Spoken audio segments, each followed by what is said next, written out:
You know, when Jesus said to us, "You are the salt of the earth, and you are the light of the world," it reflects what St. Francis of Assisi wrote, his famous, "Lord, make me an instrument of your peace." Can we get that hymn number 317, please?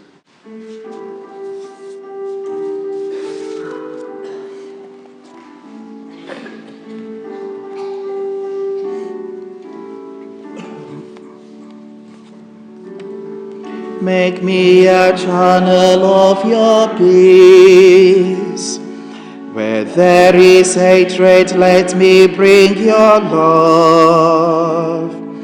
Where there is injury, your pardon, Lord. And where there's doubt, true faith in you. Make me a channel of your peace.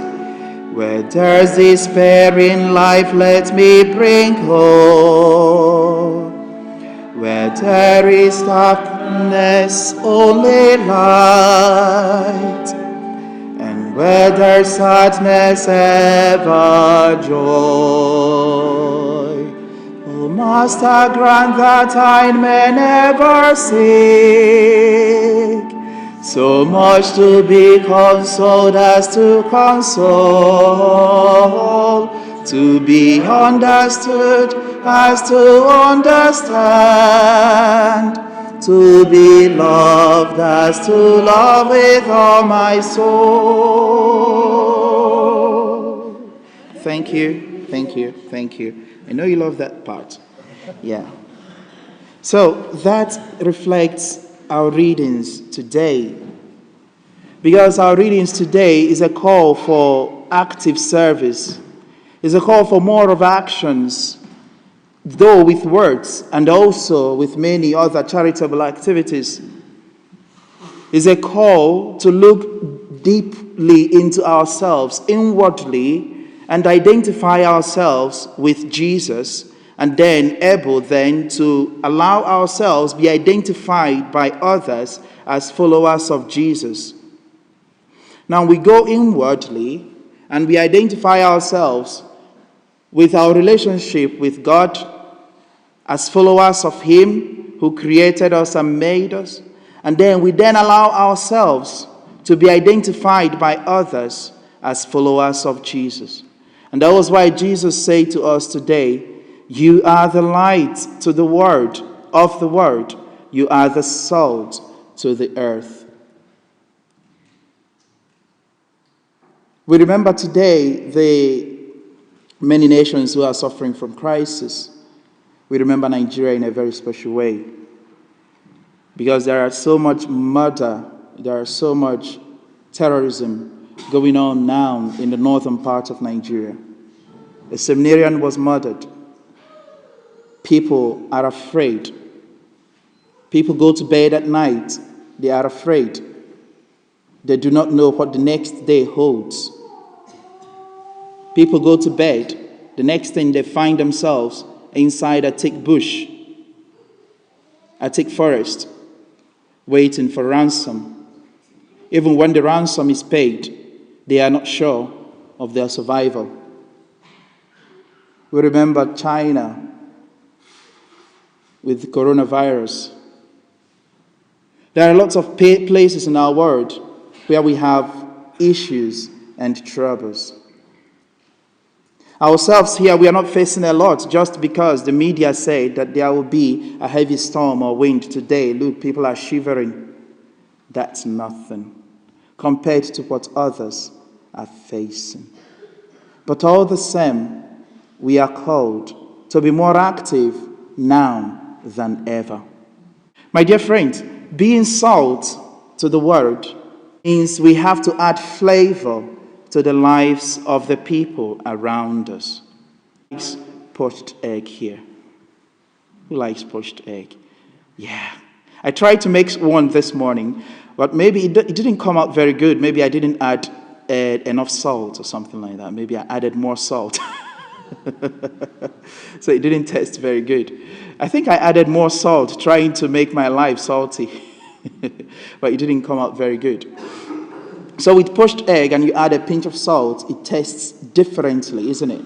Yeah, it does. Even with boiled egg and you just add a little bit of salt, it tastes just different. It tastes real good. If you've not tried it, try it today. Now, salt adds flavor even more to the word, to the food. Salt also spiritually has a great significance in deliverance. It's also used for preservation.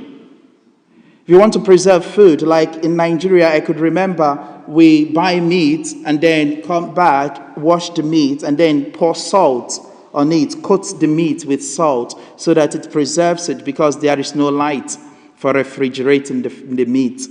So we use salt to preserve it.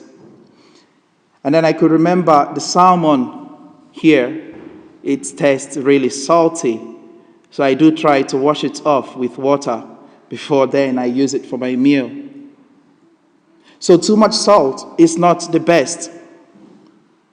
Neither no salt. But we need to be moderately salty to the lives of others. Flavor the lives of others. Salt has something to do with taste. And then taste has something to do with our mouth. Therefore, to add flavor to the lives of people, we must be mindful of what we say and how we say it. We must be mindful of how we talk to others. We must be mindful of whom we go to speak with and how we discuss the affairs of the other. We must speak positively about the other. We must be able to appreciate the other more than we criticize them. Even when they're worth being criticized, we must be able to criticize with a mind of prudence. We must be able to appreciate more than we criticize. Bear that in mind. And that's what salt does. Now let's go to light. When Jesus said, "You are the light of the world," Jesus was calling us to shine, not for ourselves, but for others. Now look at the light in this church. The light is just hanging on. The light is hanging on, okay? It's not falling. You remember you tell someone, hang on there, hang on there, hang on there. The light is just hanging on to make sure that we receive and we feel the brightness of its rays. It's there. It's receiving its source. And then it gives out himself to us. So also we are called to give out ourselves to others. First of all, we must look inwardly and ask ourselves, am I worthy? Am I ready? Am I Christian enough for others to experience me? Am I Catholic enough for others to experience me? It's a great question. And such we must ask ourselves today. Am I salty enough that others taste me and they feel flavored? Ourselves such question, then we are able to find an answer. And when we get an answer, we then go out there. If it's positive, we go out there and give those positivities to others. If it is negative, then we must have to make amends. And that was why Jesus said, if salt loses its taste, then it's thrown away. So we must have to take, if you're preparing a meal for others, what do you do first? What do you do first? After making the meal, what do you do before you present it? Okay, then I make a soup. What do? I take a little, place it here, right? Do you do that? And then test it, right? You do that? Yeah, I do it. I put it here, I test it. And then it's okay. I say, yeah, good. I can present to others. So that's what we are called to do. To first of all, feel Jesus in ourselves. Before then, leading ourselves out to others. And in doing so, we are called to be very charitable. Just like I mentioned Nigeria, China, and the rest of them. We are called to donate our own quota to making those people feel loved, to making those people feel accepted, to making those people feel that there are others somewhere who are thinking about them. in contributing our quota, we must not make them feel or know us, as ones who are doing it. No, because we are not doing it for ourselves. We are doing it for the sake of Christ. And that was why Jesus said in today's gospel, so that when others see your light, they may praise your Father who is in heaven. Such should be our attitude towards our daily actions in the Word. What am I doing today? Does it give praise to the Father? What am I about to say? Does it give praise to the Father?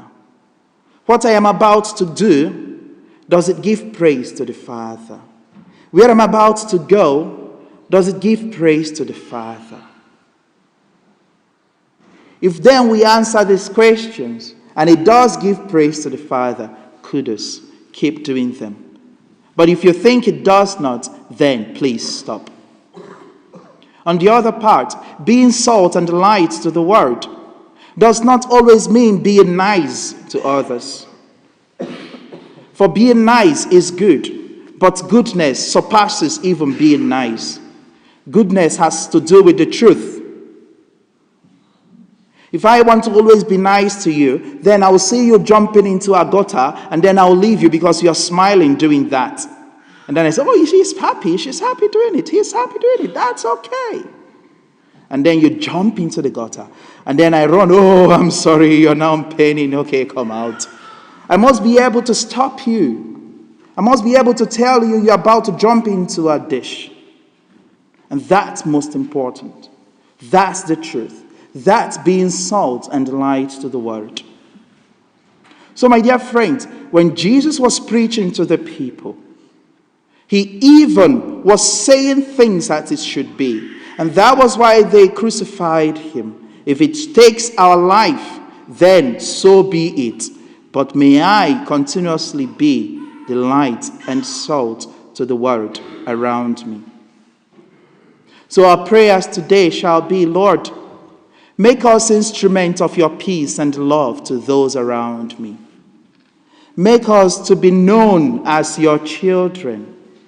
Heal the wounds in our hearts and forgive us our trespasses, as we always make efforts to forgive those who sin against us.